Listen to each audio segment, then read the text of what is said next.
So I'm going to just look at the chat. So I'm going to go in order of the questions that have asked. How do you qualify a person eligible for a loan? Asked Anan. And I don't know the answer to that question. I believe that the Hebrew Free Loan, if you're interested, just Google like Jewish Free Loan or Hebrew Free Loan Toronto. It's under the umbrella of the United Jewish Appeal, UJA, and they would have information about how someone qualifies for a loan. It would be my understanding that a loan can be different from the other form of tzedakah, in that if someone can't repay it, then that might be where our rabbis often have a rabbi's discretionary fund.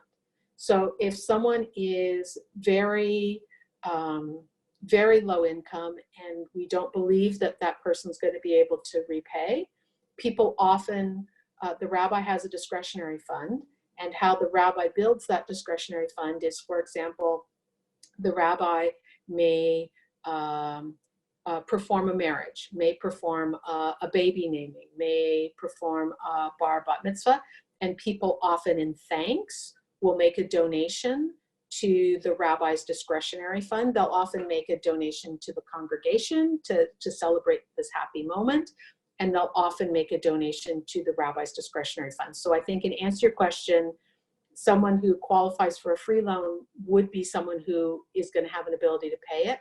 Otherwise, there would be likely another source of money. There's a question here. I'm going to just go back that the resource of loan money are donations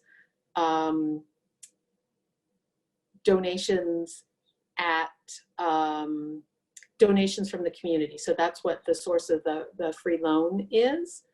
And then the last question is, that's a great question about sinful or immoral practices. And that's a long conversation for us, as I think it is for every faith community. I'm going to say, so there's a Jewish expression, standing on one foot, which is kind of quickly off the top of my head. So standing on one foot, if something is legal, generally, I believe that most Jewish communities would accept the money. So it's more around, so some people might consider, for example, gambling illegal. There are people who consider gambling immoral, but it is it's legal. Like you win the lottery, the government sponsors it. That's legal gambling, basically. And I believe most synagogues would say, well, it's legal, we're likely okay with it, but that would be a super, like, I feel like I could imagine that being a very long conversation. I'm going to just check. I feel like we've covered free loans well, and I want to get through the whole presentation. Fortunately, I don't have a ton of slides, and we have some case studies. The other thing that I think is a bit different in the Jewish community are what are called federations. So you may have heard of United Jewish Appeal, UJA, and in Quebec, it's the same thing. It's Fédération de, I don't know what it is in French. So it's very similar as an idea to the United Way. So the federation model is a model where charities all, the Jewish community raises money all together, all at one time, and then redistributes the money, but it only goes to Jewish social service charities, Jewish hospitals. So it doesn't go to synagogues, but it goes to those other Jewish organizations. And the reason I wanted to kind of note that So I can have donors at my synagogue. For example, at my synagogue, one of our board members is on the board of Free Loan. I'm sure, lots of donors who give money to Free Loan. I also have lots of people who are members of the synagogue who also give to Federation, and they also give to the synagogue. Plus they may do other charitable gifts. So the Federation is just another way the Jewish community is organized to help out. As I say, it doesn't affect synagogues, but to give just some specific examples, one thing to note is synagogues are quite different from churches in that we don't tend to run social services out of synagogues.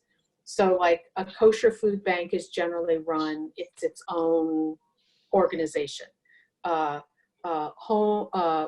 Programs for elderly people is like the Bernard Battelle Center, it's its own organization. A Jewish theater company, it's its own organization. So all those things are not run out of synagogues, they're run as their own, usually as their own charities, and that's what the Federation pays for. And then I'm going to, a little bit out of order, but referring back, just so that you guys have been great in chat. I thought I was going to have to do things to get you to chat. But just for fun, does anyone know why the numbers 18 or 36 are important in Jewish giving? Imam Irshad's not allowed to reply because he and I have already had this conversation.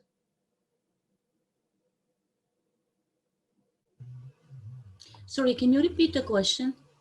Do you know why the number 18 and the number 36 are important in Jewish giving?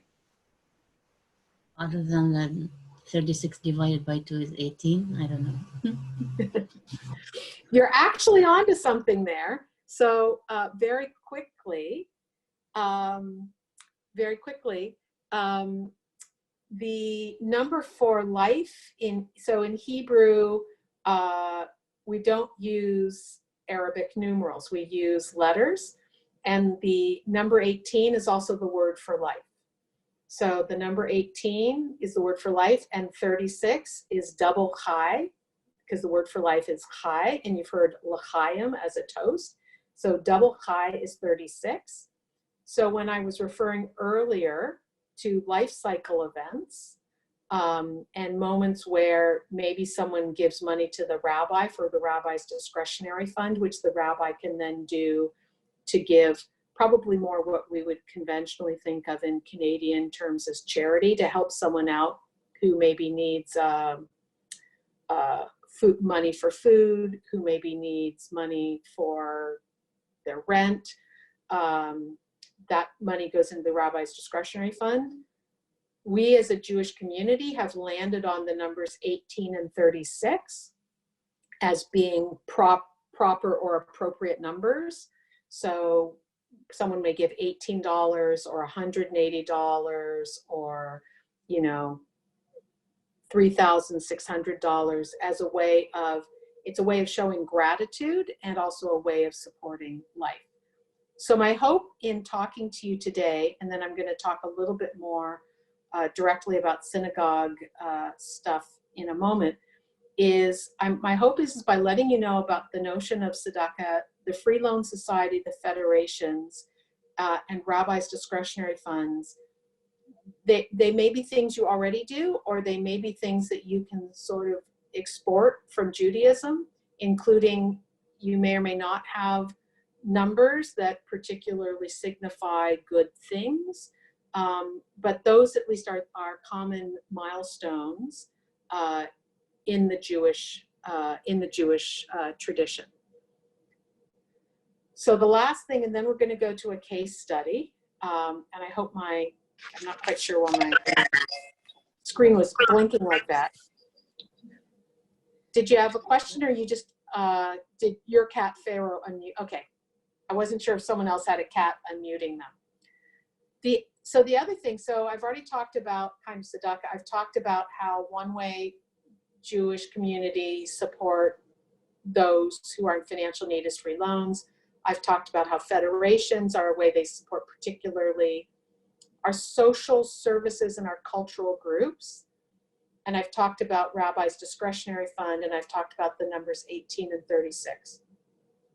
So one of the things that I think is very different about synagogues, certainly in North America, and I don't know if this is true around the world, is synagogues have formal membership and people actually pay dues to be a member of a synagogue. We have a strong tradition in Judaism that you don't carry money on the Sabbath and you don't carry money on religious holidays. So it's always weird to me when I go to it, I've been lucky that a friend has invited me to go to church sometimes with them. And I'm there sitting in a pew on a Sunday and they're passing a plate around and people are putting money in the plate. Or I understand from Lori, now sometimes churches have places where you can tap or debit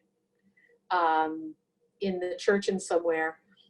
And I never remember to bring money with me to a church, although I would have my debit card, because Jews aren't supposed to handle money at all on the Sabbath.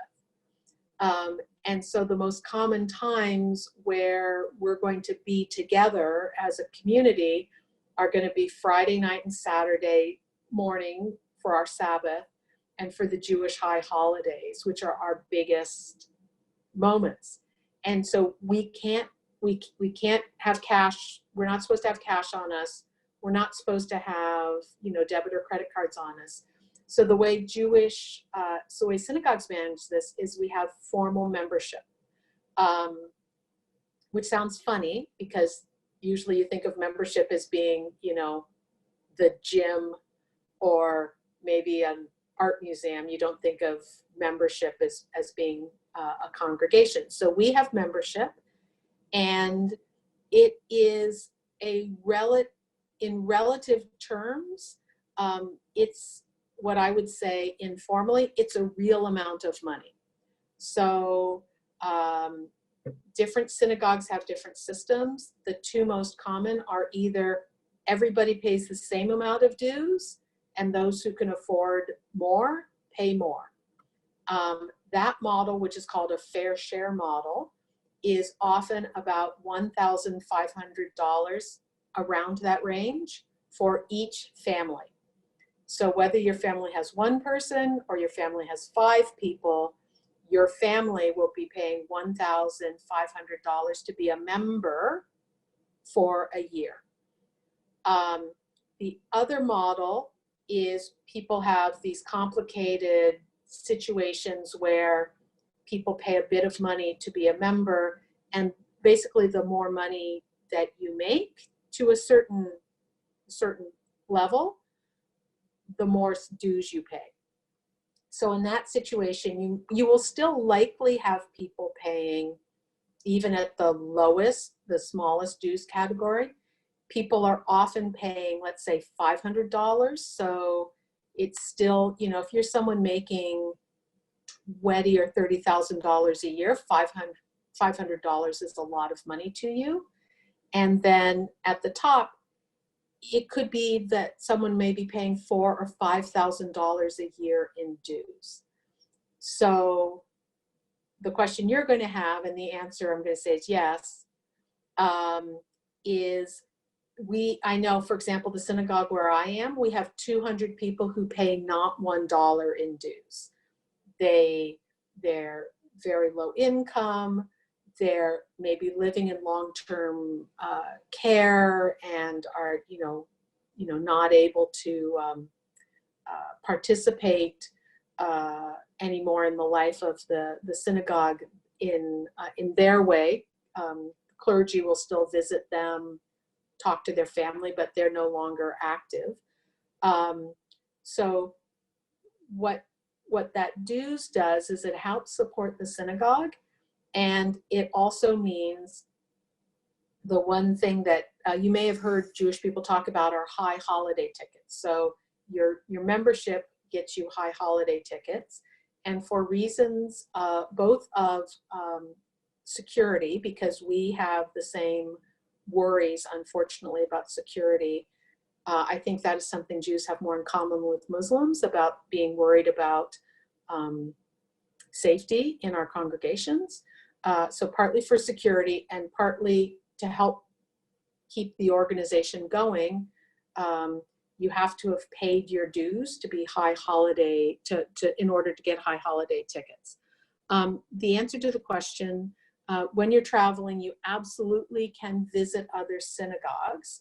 And it's the case in Toronto. Many people will, even if you're a member of a synagogue, even if you pay dues there, it's common people might, for example, in the summer, go, even in Toronto, I've done this just for fun, go to services at other congregations just to check it out, just to see what it's like at another place, because we're rich in Toronto with having many congregations with many practices.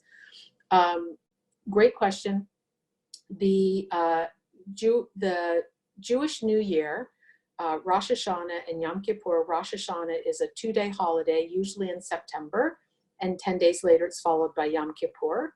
So if you've ever noticed your Jewish coworkers, or you may notice this now going forward, all of a sudden your Jewish coworkers seem to just like not be there for kind of 2 weeks. It's because of Rosh Hashanah and Yom Kippur. Rosh Hashanah and Yom Kippur are called the high holidays.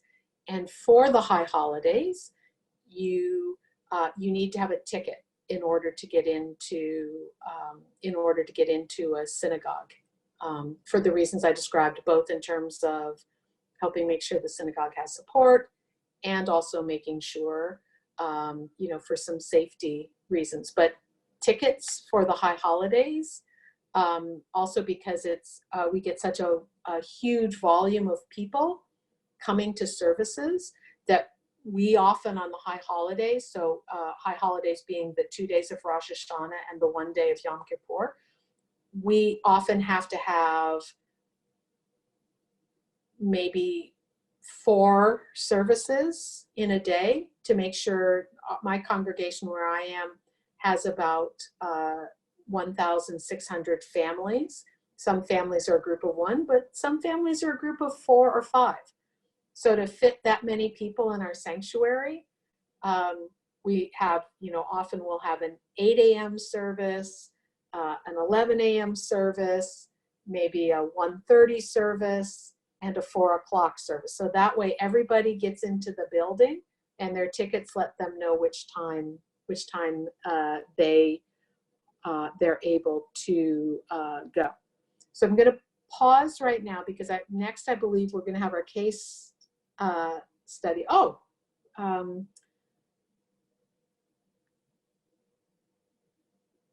So this is a great question. Because of coronavirus, so 2 questions. On I'm going to ask the easier question first. The number of members of a congregation of a synagogue is very mixed. In Jewish tradition, you are required to have 10 adults in order to worship. So you're not actually required to have a rabbi, but you are required to have 10 adults. An adult is anyone age 13 or older.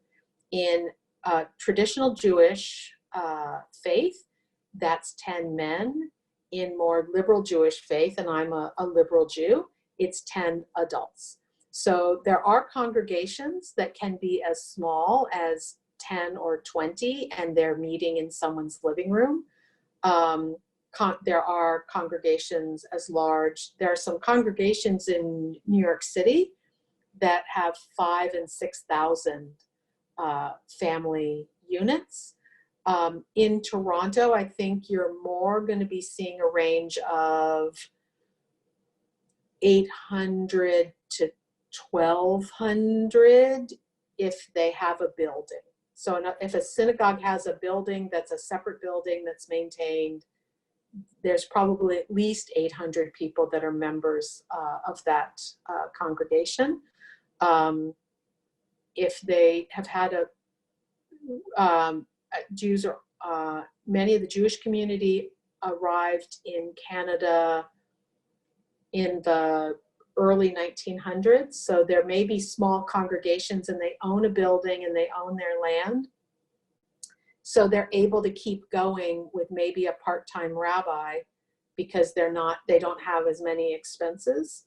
But there are also Jewish congregations that have just done renovations or have larger properties that maybe have a mortgage. So it varies. And I'm just going to see, there was one other chat question. And I'm so glad you asked the COVID question. And let me see, I just want to see what my next slide is. Okay, I'm going to kind of start with the case study and answer this question. So actually, I'm going to unshare and I'm going to show you, sorry, stop share. I'm going to show you, this is going to be a little funny. What are people doing right now in terms of synagogues is a great question, and it's actually a hard question. Because the question then becomes, depending on when you do your membership drive, as you can gather, many synagogues probably get 90% of their income from doing their annual membership renewal. And that kind of makes sense if we're talking amounts like $500, $1,000, and if you're lucky you've got several people at $4,000 and $5,000, then that annual membership renewal is really going to be important to you as a congregation. And so one of the things my colleagues and I work as a fundraiser, and there are other Jewish fundraisers in similar congregations around the US, is we've been really talking about how we can provide worship and service and stay connected to our congregants so then they will renew their membership as well as give. So right now we're doing more, and Imam Irshad really described this beautifully, talking about stewardship. But I'm going to talk about, because I think worship comes first and steward at first. So at my congregation, we're streaming a short 15 minutes every morning with the rabbi.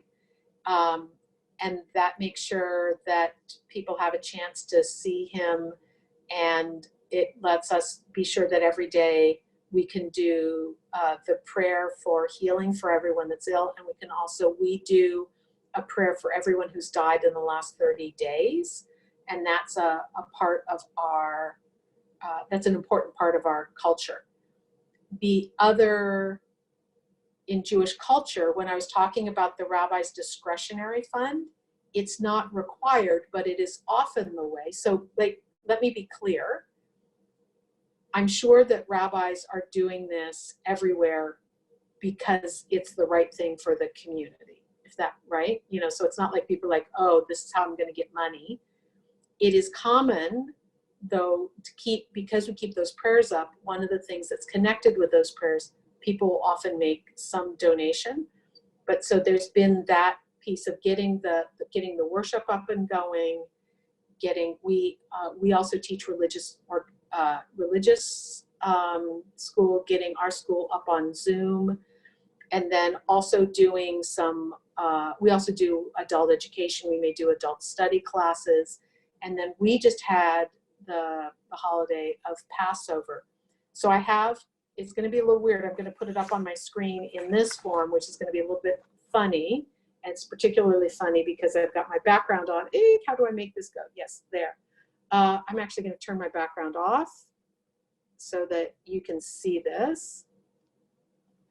So what we did, this is not my synagogue, it's another synagogue, and this is really hard to see. But what they did is, because Passover is a big holiday for us, and it's a family holiday, but it's usually a congregational holiday. They sent a whole list of things to congregants about things that you can do with your family for the holiday of Passover because you're not going to be able to come to services. Like, we'll still have services, but they'll be online, but it won't be the same experience for your kids. It won't be the same experience. So they did this, which I thought you might find interesting. The other thing this congregation did, and I thought it was excellent, so I made a point of, but you said blacked it out so you would see who it was. It's not the congregation I work, but I think these guys did a great job. They listed, here's all the things that we're doing. And Imam Irshad last weekend had shown a similar example of an email that a congregation had sent out, and they're like, we're having Zoom worship every day, and our school's on Zoom, and here's classes you can do. Like, so like all the things that we're doing. The Jewish community is doing very similar things. As I say, the only thing's different is because we had our holiday of Passover. And then the last one, as you can tell, I just got this recently. When they did their online education offerings, because one of the things someone asked Laura yesterday was about volunteers. And what I wanted to note is on this part, which you can't see, but I wanted you to see, like, it's a long list, and this is a big congregation, but right on this part right here, these three are another Jewish organization is offering these educational offerings. So they're saying, hey, here's a chance to do some study on, one's on, it's on Jewish humor, so it's talking about Jerry Seinfeld. One's on a particular part of the Torah called Vayikra, and one's on Jewish medical ethics. So one of the things that at least this congregation has done is they've not only provided, I'm sure every congregation is on Zoom right now, but what they've also done is try, I thought was smart, is they have also looked at what are other Jewish organizations doing that we can then benefit from. My thinking, speaking as a fundraiser, is, but once again, we have the opportunity of, we don't generally do our membership renewals until July. So this, unlike Christian churches where I know Easter's a really big holiday for them, but they do get some regular revenue each year, our big chunk, most synagogues' big chunk is usually we're starting to renew people in September. So that's going to be our moment. So what we're doing right now is we're stewarding people. So calling up congregants, how are you doing? How's it going? We developed a resource list if people need it. Not that we would do, because I remember it talked about how Jewish Federation gives grants to help for food banks, gives grants to help for, seniors programs. So we're referring people out to those organizations, so helping them stay connected to us, but connecting them within the greater Jewish community. Jews have been in Toronto for about 100 years, and so we have a quite strong network of services. So it's not just the synagogue, it's also the free loan, it's also social service agency, Federation. There's a lot of places. So there's a pull in terms of financial support, but then there's also more infrastructure in place to help support people. So I'm going to show you, because I'm conscious that Ramadan's coming up soon. And this is based partly on what Imam Irshad, pardon me for being informal. I knew him as Irshad before I knew he was an imam. So I forget to give him his absolutely important respect of his title. So Imam Irshad talked last week about, and I kind of held up a paper example, but he had an email example last week of a Muslim congregation. He had a paper, Muslim congregation sent an email saying, here's all the things that we've been doing. So streaming and Zoom school, like things that I was also talking about. Here's all the ways you can get ready for Ramadan. What I wanted to do was also give you some concrete examples of things that maybe you could do with your faith community or your supporters, you'll notice, so this is truly and literally, and we're going to go into groups here in just a moment. And what I'm going to ask you to think about, this is, I think, an excellent example of what one of my colleagues is doing in terms of their high holiday renewals. So as I say, that's a time which I would imagine might be similar for you in terms of Ramadan, that Ramadan's a time when a lot of your donations come in.